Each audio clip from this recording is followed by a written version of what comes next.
പുതിയൊരു വീഡിയോയിലേക്ക് എല്ലാവർക്കും സ്വാഗതം. അപ്പോൾ ഇന്നത്തെ റെസിപ്പി എന്ന് പറയുന്നത് മലബാർ സ്പെഷ്യലായിട്ടുള്ള തരികാച്ചിയതാണ്. ചിലരിതിന് തരിക്കഞ്ഞി എന്നൊക്കെ പറയാറുണ്ട്.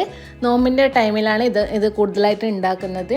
അപ്പോൾ അവർ നോമ്പിൻ്റെ ടൈമിൽ ഇതുണ്ടാക്കി കുടിച്ചു കഴിഞ്ഞാൽ നല്ല വിശപ്പും ദാഹവും ഒക്കെ നമുക്ക് മാറിക്കിട്ടും. അപ്പോൾ ഇതെങ്ങനെ ഉണ്ടാക്കുന്നത് നമുക്ക് നോക്കാം. അപ്പോൾ അതിന് വേണ്ടി ഞാൻ ആദ്യം തന്നെ ഒരു പാനിലേക്ക് 500 ലിറ്റർ പാലാണ് ഒഴിച്ചു കൊടുക്കുന്നത്. 1/2 ലിറ്റർ പാലാണ് ഒഴിച്ചു കൊടുക്കുന്നത്. അപ്പോൾ ഇനി ഇതിലേക്ക് 1 കപ്പ് വെള്ളം കൂടി ചേർത്ത് കൊടുക്കുന്നുണ്ട്. ഇനി ഇത് നന്നായിട്ടൊന്ന് തിളച്ച് വരട്ടെ. അപ്പോൾ ഇനി ഇതിലേക്ക് മധുരത്തിന് ആവശ്യമായിട്ട് ഞാനിപ്പോൾ ഇവിടെ 1/4 കപ്പ് പഞ്ചസാര ചേർത്ത് കൊടുക്കുന്നുണ്ട്. അതുപോലെ തന്നെ ഒരു 1/4 കപ്പ് മിൽക്ക് മേഡും കൂടെ ചേർത്ത് കൊടുക്കുന്നുണ്ട്. കണ്ടൻസ്ഡ് മിൽക്ക് ചേർത്ത് കൊടുക്കുന്നുണ്ട്. നിങ്ങൾക്ക് വേണമെങ്കിൽ 1/2 കപ്പ് പഞ്ചസാര ചേർത്ത് കൊടുക്കാം. അതൊക്കെ നിങ്ങളുടെ ഇഷ്ടത്തിനനുസരിച്ച് ചേർത്ത് കൊടുക്കാം. ഇതിപ്പോൾ ഏകദേശം നന്നായിട്ട് തിളച്ച് വരുന്ന ഒരു സമയത്ത് നമുക്കിതിലേക്ക് റവ ചേർത്ത് കൊടുക്കാം. അപ്പോൾ ഞാനിപ്പോൾ ഇവിടെ ഒരു 1/4 കപ്പ് റവയാണ് എടുത്തിട്ടുള്ളത്. അത് മുഴുവനായിട്ട് ഇട്ട് കൊടുക്കാതെ ഇങ്ങനെ കുറച്ചായിട്ട് തന്നെ ഇട്ട് കൊടുക്കുക. എന്നിട്ട് ഇത് വേവിച്ചെടുക്കാം.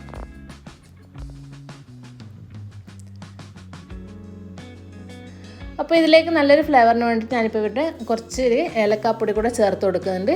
അപ്പോൾ ഇത് നമ്മുടെ റവ ഇപ്പോൾ നന്നായിട്ടൊന്ന് കുക്കായി വന്നിട്ടുണ്ട്. ഇത്രയും മതി. ഇതിപ്പോൾ ഒരു 5-6 മിനിറ്റ് കൊണ്ട് തന്നെ കുക്കായി കിട്ടും. അപ്പോൾ ഇനി ഒരു പാൻ എടുത്തിട്ടുണ്ട്. ഇനി അതിലേക്ക് 1 ടേബിൾ സ്പൂൺ ഗീ ചേർത്ത് കൊടുക്കാം. ഗീ മെൽട്ടായിട്ട് വരുന്ന സമയത്ത് ഇതിലേക്ക് ഒരു 5-6 ചെറിയ ഉള്ളി ഞാൻ ചെറുതായിട്ട് കട്ട് ചെയ്തിട്ടെടുത്തിട്ടുണ്ട്. അത് ചേർത്ത് കൊടുക്കാം.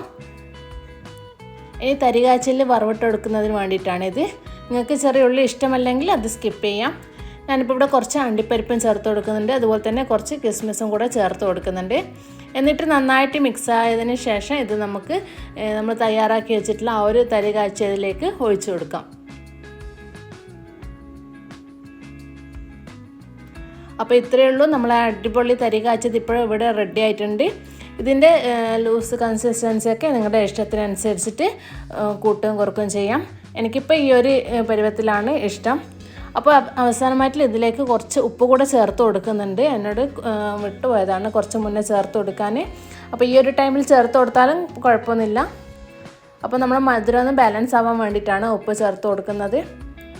അപ്പോൾ ഇതാ നല്ല അടിപൊളി തരികാച്ചിയത് ഇപ്പോൾ ഇവിടെ റെഡി ആയിട്ടുണ്ട്. ഈ ഒരു ഗ്ലാസ് തരികാച്ചിയത് കുടിച്ചതിനെ തന്നെ നമ്മൾ വയറൊക്കെ നന്നായിട്ട് ഫില്ലായി കിട്ടും. മാത്രമല്ല നോമ്പിനൊക്കെ നമ്മൾ ക്ഷീണമൊക്കെ നന്നായിട്ട് മാറിക്കിട്ടും. അപ്പോൾ എല്ലാവരും ഇതൊന്ന് ഉണ്ടാക്കി നോക്കുക. നല്ല ടേസ്റ്റാണ് ഇത് കുടിക്കാൻ വേണ്ടിയിട്ട്. അപ്പോൾ ഇന്നത്തെ വീഡിയോ ഇത്രയേ ഉള്ളൂ. പുതിയൊരു വീഡിയോ ആയിട്ട് വീണ്ടും കാണുന്നത് വരെ എല്ലാവർക്കും താങ്ക് യു.